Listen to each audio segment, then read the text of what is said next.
You're a picture in a frame. I make believe you're next to me, but I know it's not the same.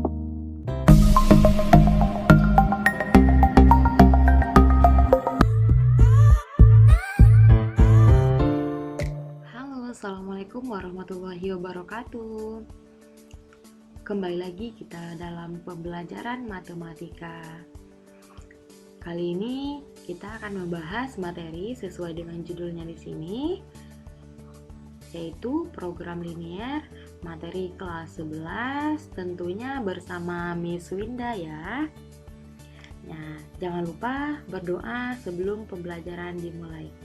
Oke, di sini Miss mempunyai slogan, yaitu Mathematics You Can Do It. Apakah Anda semua sudah mengetahui apa itu program linier? Oke, mari kita lihat apa itu definisi dari program linier. Program linier bisa kita definisikan dengan suatu metode penentuan nilai optimum. Nilai optimum di sini bisa bernilai maksimum atau bernilai minimum dari suatu persoalan linier. Di dalam persoalan linier, terdapat fungsi linier yang disebut dengan fungsi objektif atau bisa juga disebut dengan fungsi tujuan.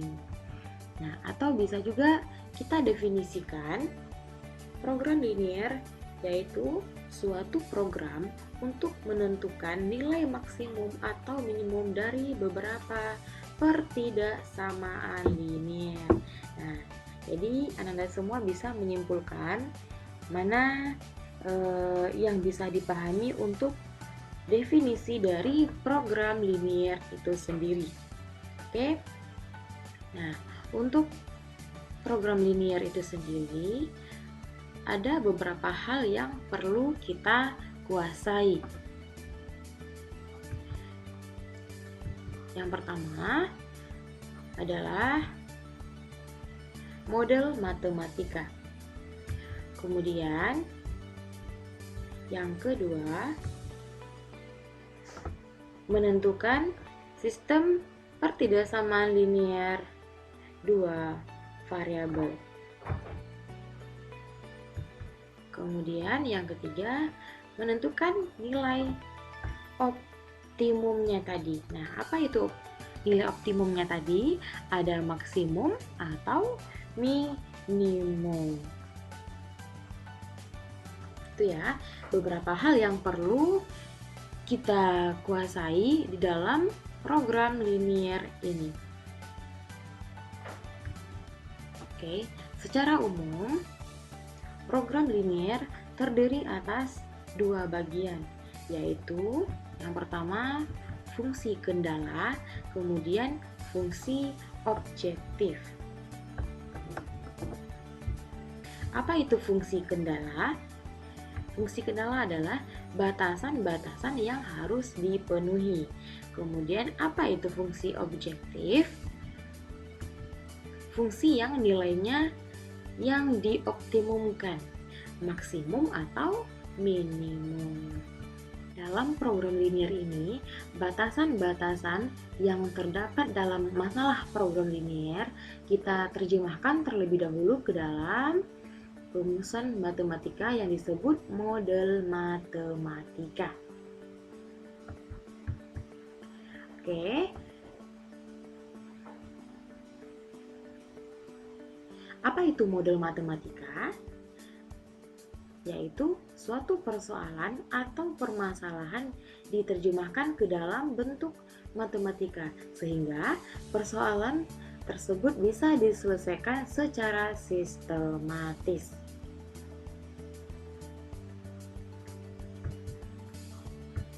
Oke, bagaimana memodelkan sebuah masalah? Oke, kita lihat di sini. Nah, bisa diketahui ya, ini apa? Sebuah parkir. Ada sebuah permasalahan di sini tentang parkir. Luas daerah parkir 360 meter kuadrat. luas rata-rata sebuah mobil untuk parkir 6 meter kuadrat.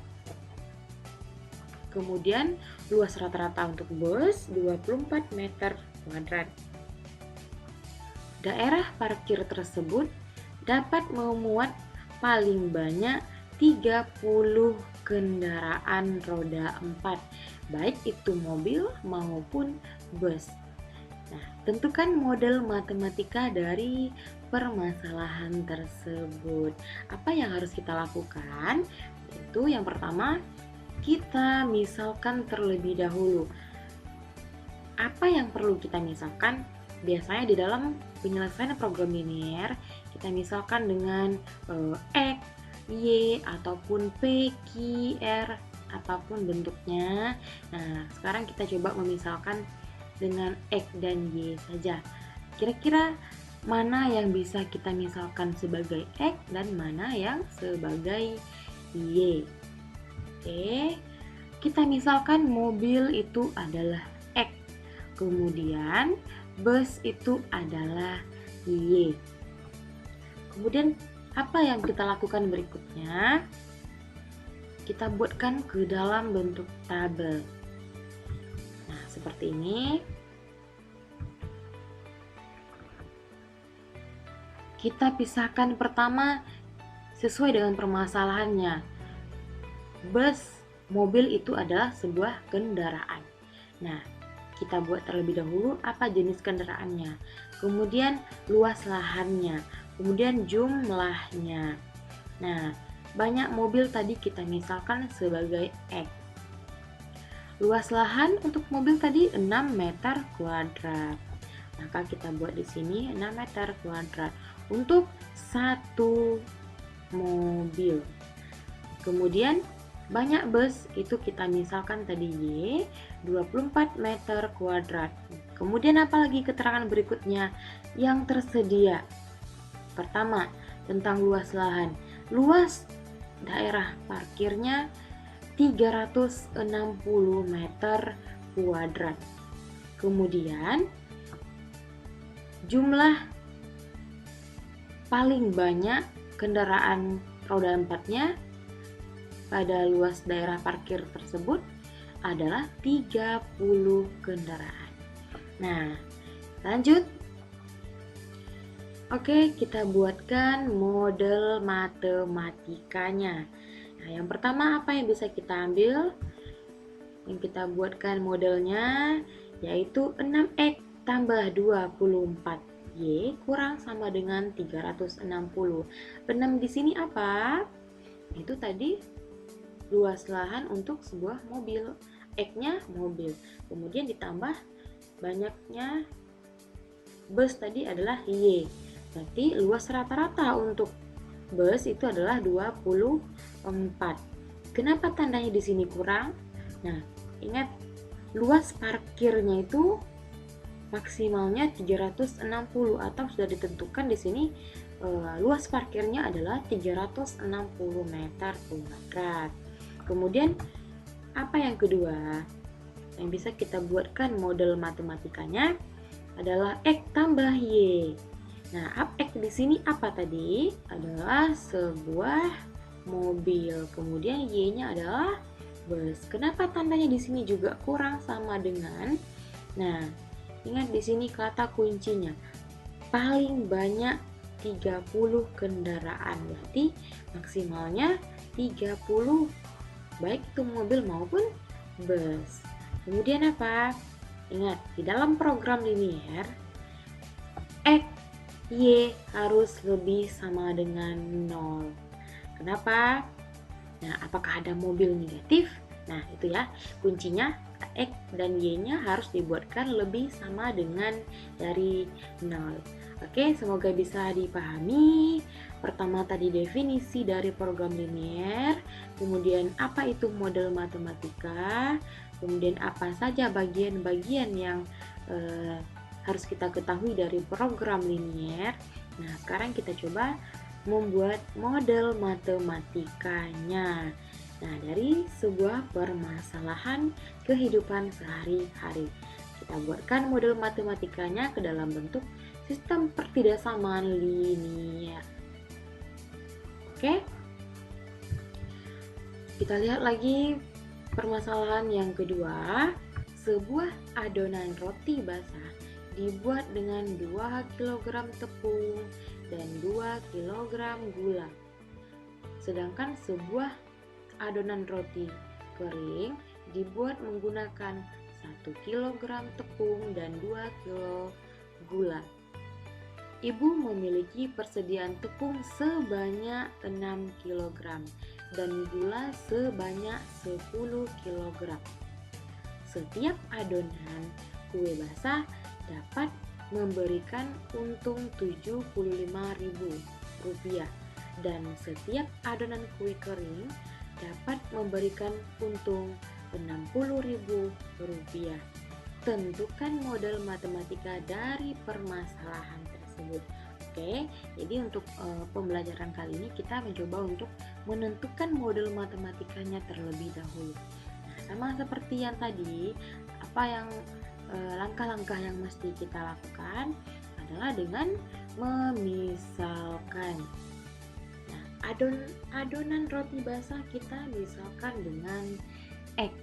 Tidak hanya X ya, boleh mungkin kalian misalkan dengan A, B, atau PQ, dan lain-lainnya. Nah, kemudian adonan roti kering kita misalkan dengan Y. Harus benar-benar diperhatikan mana yang kira-kira bisa kita misalkan. Ingat, tidak sembarangan untuk menentukan, bisa sesuai dengan permasalahan yang ada. Oke, lanjut langkah berikutnya, kita buatkan ke dalam tabel biar lebih mudah.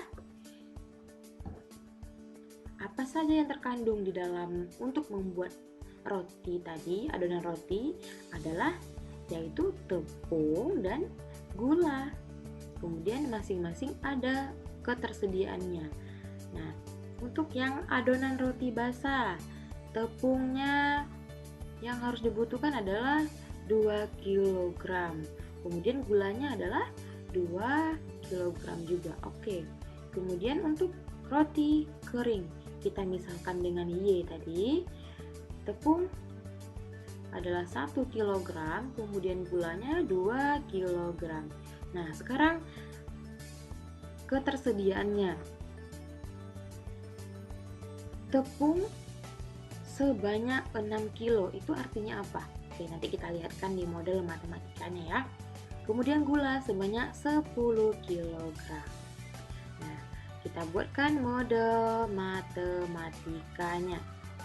Yang pertama yang bisa kita ambil adalah 2X tambah Y kurang sama dengan 6. Nah, dari mana? Nah, cek kembali yang udah kita rangkum tadi, mana yang X dan mana yang Y. Oke. Kenapa tandanya kurang di sini? Ingat, ketersediaan yang Ibu miliki tepung sebanyak, berarti maksimalnya itu hanya 6 kg, tidak lebih dari 6 kg. Nah, kemudian yang kedua, 2X tambah 2Y kurang sama dengan 10. Berarti ini adalah gulanya. Maksimal tadi gula atau yang disediakan atau yang tersedia cuma 10 kg. Nah, sama halnya juga tadi. Nah, ini bisa kita sederhanakan. Sama-sama kita bagi 2, X tambah Y kurang sama dengan 5. Boleh ya? Nah, ingat X dan Y-nya harus lebih sama dengan 0. Nah, keuntungan, ingat tadi. Optimum tadi, fungsi tujuan tadi. Nah, ada yang minimum, ada yang maksimum. Nah, sekarang kita berbicara keuntungan, berarti maunya untung maksimum atau minimum? Berarti harus maksimum ya. Nah, kita ambil dari setiap satu adonan kue basah dapat memberikan untung 75.000. Kue basah tadi apa? X. Oke, berarti 75.000 X. Dan kemudian kue kering Y, maka ditambah 60.000 Y. Nah, itu di sini kan kita hanya membuatkan model matematikanya. Nanti untuk pertemuan berikutnya kita akan selesaikan dari model matematika yang kita dapatkan untuk menentukan keuntungan yang maksimum dari persoalan seorang ibu membuat roti basah dan roti kering ini, ataupun permasalahan-permasalahan yang lainnya nanti. Oke, yang jelas kita mencoba dulu untuk bagaimana membuatkan model matematika dari suatu permasalahan atau persoalan linier. Oke, semoga bisa dipahami lagi. Nah, di sini ada beberapa latihan, nanti bisa dikerjakan. Pertama, buat dulu model matematikanya. Nah, setelah bisa menentukan apa yang dimisalkan, kemudian mana batasannya, mana yang tersedianya, apakah ini tanda ketidaksamaannya kurang atau lebih. Nah, setelah itu baru akan kita selesaikan untuk mencari fungsi objektifnya. Oke, terima kasih. Assalamualaikum warahmatullahi wabarakatuh. Semoga bermanfaat.